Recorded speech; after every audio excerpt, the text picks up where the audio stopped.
అస్సలాముఅలైకుం guys, welcome back to my channel. ఉల్లగడ్డ పిట్ట తెలుసా మీకు? మా సైడ్ అయితే ఉల్లగడ్డ పిట్టనే అంటాము. మీ సైడ్ ఏమంటారో కామెంట్ చేయండి. ఫస్ట్ అయితే ఉల్లగడ్డల్ని ముక్కలుగా కోసుకొని ఉప్పు వేసుకొని బాయిల్ చేసుకోవాలి. బాయిల్ చేసుకున్న తర్వాత ఇట్లా పీల్ ఆఫ్ చేసుకోవాలన్నమాట. పీల్ ఆఫ్ చేసుకొని ఒక బాండీలు తీసుకోవాలి. బాండీలు స్టవ్ మీద పెట్టి ఆవాలు అండ్ మినపప్పు, శనగపప్పు, జీలకర్ర, ఒక ఆనియన్ సరిపోతుంది, అలాగే పచ్చిమిరపకాయలు, కొద్దిగా కరివేపాకు, అలాగే 3 వెల్లుల్లి, స్పైస్కి తగ్గట్టు ఎండుమిరపకాయ తీసుకోండి. మేమైతే ఒకటే తీసుకుంటున్నాము. ఇప్పుడైతే దీంట్లో ఆయిల్ వేసుకోవాలి. ఆయిల్ వేడైన తర్వాత ఇందాక తీసుకున్నవన్నీ దీంట్లో వేసుకోవాలన్నమాట. తాలింపు దినుసులు ఇవన్నీ కొద్దిగా వేగిన తర్వాత దంచి పెట్టుకున్న వెల్లుల్లి వేసుకోవాలి. వెల్లుల్లి వేసుకొని కొద్దిగా అది కూడా ఫ్రై అయిన తర్వాత ఎర్రగడ్డలు వేసుకోవాలి. ఎర్రగడ్డలు, పచ్చిమిరపకాయలు, అలాగే కొద్దిగా కరివేపాకు కూడా ఇప్పుడే వేసేసుకోవాలి. బాగా కలుపుకోవాలి. మేము దీంట్లో అయితే సాల్ట్ వేసుకోవట్లేదండి, ఎందుకంటే ఇందాక పొటాటోస్లో సాల్ట్ వేసుకున్నాం కదా, అందుకని వేసుకోవట్లేదు. ఇప్పుడైతే పసుపు, అలాగే కొద్దిగా జింజర్ని అమ్మ దంచుకొని ఇక్కడ కట్ చేసి వేస్తుంది. అలాగే ఇందాక మనం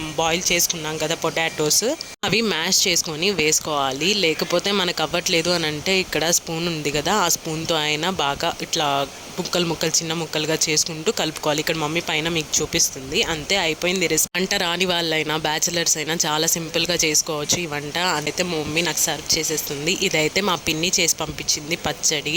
ఇదైతే మామిడికాయ తురుము పచ్చడి. మీకు ఇది రెసిపీ కావాలంటే నాకు చెప్పండి, పిన్ని దగ్గరికి వెళ్ళినప్పుడు మీకు చేసి చూపిస్తాను. ఇక్కడైతే నేను అన్నం కలుపుకొని తినేస్తున్నాను అనమాట. ఫస్ట్ ముద్ద అయితే నేను ఆ ఉల్లగడ్డ పిట్టుతోనే తింటున్నా. ఇది ఉంటే ఇంకా వేరే కర్రీ కూడా అవసరం లేదు, ఇదే కలుపుకొని తినేయచ్చు. లేకపోతే రసంలో అయినా పప్పులో అయినా నంచుకొని తినచ్చు.